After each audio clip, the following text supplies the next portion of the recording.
Look, Fred, I appreciate the fruit plate and the tickets and the sports page, but can we please get down to business? I am not getting paid for the time I'm taking off work to be here. Oh, yes, you are, Tex. I called your boss and arranged for you to have the whole day with pay. Thanks again, Fred. It was the least we could do, we felt, you know. That's very kind of you, Fred. Yeah. You know, Tex, I just can't remember why I wanted to see you. I will have to check on it with my secretary. Miss Curvaceous? Yes, Mr. Schnickelfritz? Please bring in Mr. Payer's file. Would Mr. Payer like another fruit plate or a cup of coffee? No thank you, Mandy. Well, I'll be right in, cutie. You know, Miss Curvaceous is the best secretary I've ever had. I didn't understand why Bill wanted to get rid of her. Bill? Clinton. She used to work at the White House. And he was quite anxious to get rid of her for some reason. Cigar? No thanks. Here's the cute guy's, Mr. Payer's files. Thank you, Miss Curvaceous. You know, Mr. Payer, you remind me a lot of Bill. Clinton?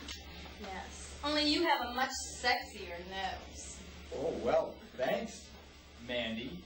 Now, you had Mr. Schnickelfritz buzz me if you need anything. And I do mean anything. You can count on that, Mandy. Let's get to the bottom of this, shall we say? Fred, would you mind buzzing Mandy for me? I've developed this sudden craving for some more legs. Strawberry. Would you like whipped cream this time? Not on the strawberries, not Miss Curvaceous. Fred, I gotta tell you, Miss Curvaceous is about the hottest fox I have ever laid eyes on. That beret just knocks me out. You know, I think it took more cloth to make her beret than it did her skirt. It would be a crime to hide legs like hers. It sure would, a federal offense. Get it? I work for the government, and I said federal offense. I got it, Fred. Okay. Okay. Say, Tex, are you married? No, I'm free as a bird, Fred. Why? Miss Curvaceous, please step into my office. Right away, sir. You forgot to have her fix me another fruit plate. I'm going to do better than that. Miss Curvaceous, are you free for lunch today? Mr. Schnickelfritz, is your wife out of town again? No. I want you to accompany my friend Mr. Payer to Sammy's for lunch. Ooh, with pleasure. He's cute. Okay, now I want you to call Sammy's and make reservations. And be sure to have them put everything on the IRS's tab as usual. And you two can go as soon as we take care of this little audit thing. Okay. I'll be waiting, handsome. Don't take too long. I won't, Mandy. Come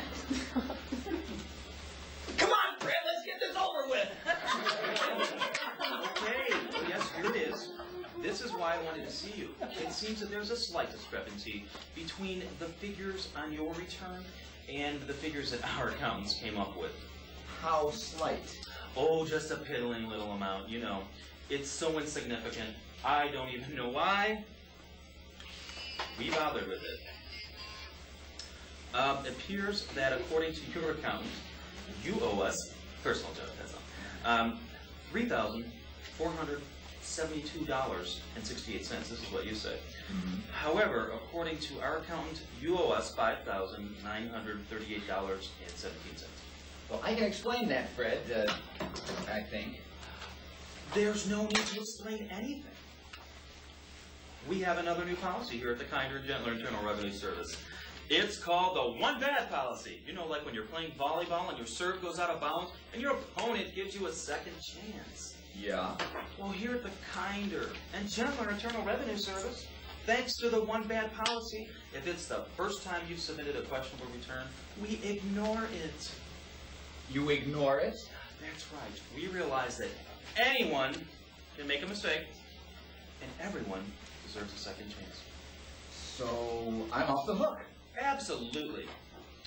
Well, there is this one teeny thing you're going to have to do. What's that? You got to yell one bad, like when you're playing volleyball. One bad. That makes it official. We win. Okay. Okay, we have another new policy here at the Kinder Internal Revenue Service, and that is that the taxpayer is always right. I think I'm gonna faint. You know, heck, this could be our mistake. We have been wrong before. Well, not until we were kinder and gentler. But if you say that we owe you $3,478.62, we're going to assume you're right, X. Here's a check for the money that you say we owe you, plus $500 for any inconvenience we may have caused you. Now I know I'm gonna faint. You know, it's been our pleasure serving you. Now that we've finished our business, I believe that you have a lunch date. But Fred, it's only 9:15. Take Miss Cravicious to the Galleria. Buy her something nice. Confidentially, Bill told me she's crazy about diamonds. But then again, what woman isn't, right? And buy something nice for yourself, too. And don't forget to charge it all to the Internal Revenue Service. It's the least we can do, since we caused you to worry you so long. I'm ready if you are, Tex, honey. Oh, by the way, Tex, there's another kind of diamond. Here you go, Miss Cravicious. There's another kind of diamond that Miss Cravicious is crazy about, if you know what I mean. What? The tickets. The tickets. Oh, the tickets, yeah. Yes. I'll be back by 1, Mr. Schnickelfritz. Nonsense, Miss Cravicious. You take the rest of the day off.